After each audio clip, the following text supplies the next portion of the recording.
The Expeditionary Center prepares airmen across the flight line to the frontline continuum.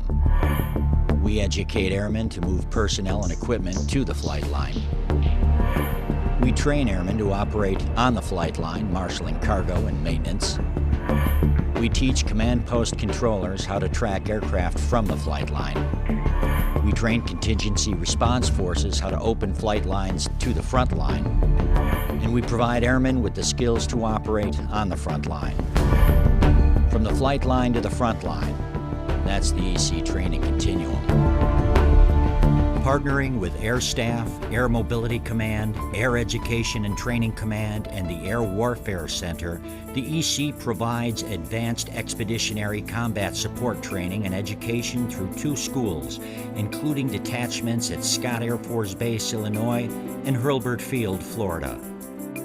The EC also provides command oversight to 5 AMC units at various locations across the country. Right now there's, different ways of doing things that are out there. We want to make sure that everything is done according to the current regulation, according to the current Air Force instructions, to make sure that it's done properly. Part of the road, or put something in a culvert, you're going to see that heat change. So it's saving your lives. Soldier pointed at the target. You're in that low ready. As you can see, he's already in that low ready. The instructors we have here are for the most part hand-picked. They are certified to teach, ensuring the airmen that graduate from our courses receive Community College of the Air Force credit for all of the courses they take here. These guys get training throughout the entire system from A to Z, and we're teaching SATCOMer type people networking type equipment and vice versa.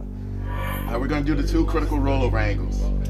The resources that we have here at the Expeditionary Center are top of the line, and it really takes it to the next level when we're talking training. All right, brace yourselves.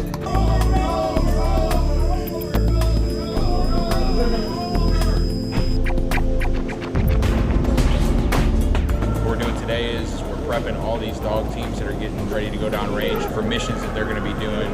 A lot of these guys, the way their main transportation is to get around is by helicopter. So we want them to be acclimated to what's going on so they know how to react accordingly once they get down range.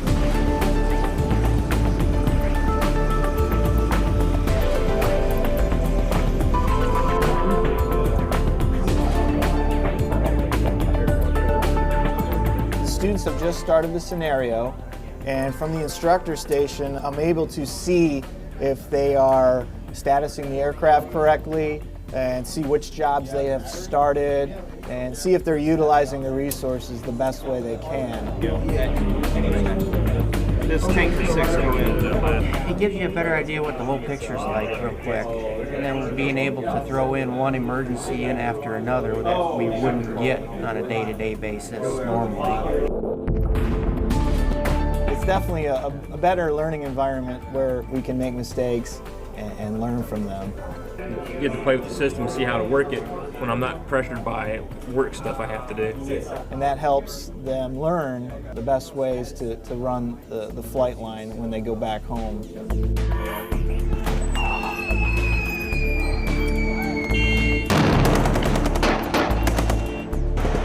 You get pretty flustered when you're in the middle of it. You kind of don't know what's going on, but once you get the hang of it, once you have, your squad that are directing you, telling you, what to do, everything starts to piece together.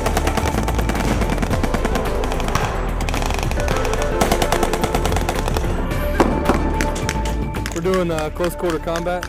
Basically, we're learning to clear buildings and encounter enemy in those buildings. Getting this training right before we deploy, get your confidence level up. It helps you realize that the training that you just received is practical in the real world.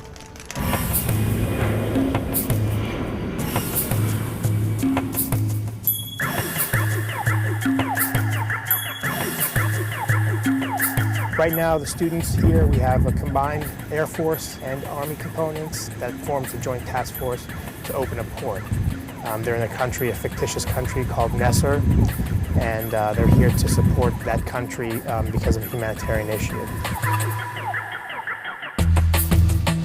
The meeting is between the local military, there's a Colonel Jafar, and they're meeting with the leadership of the Joint Task Force port opening. and they're just discussing, the day-to-day operations during the office call.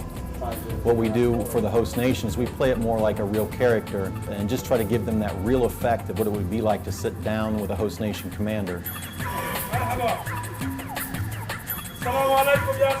We have a village that's in the exercise, and they get to deal with a constable, the mayor, and a lot of contractors, which actually gives them that ability to learn that in this environment and how difficult it is to deal with that, instead of learning it firsthand downrange and making those mistakes, which could hinder your relationships in the long run.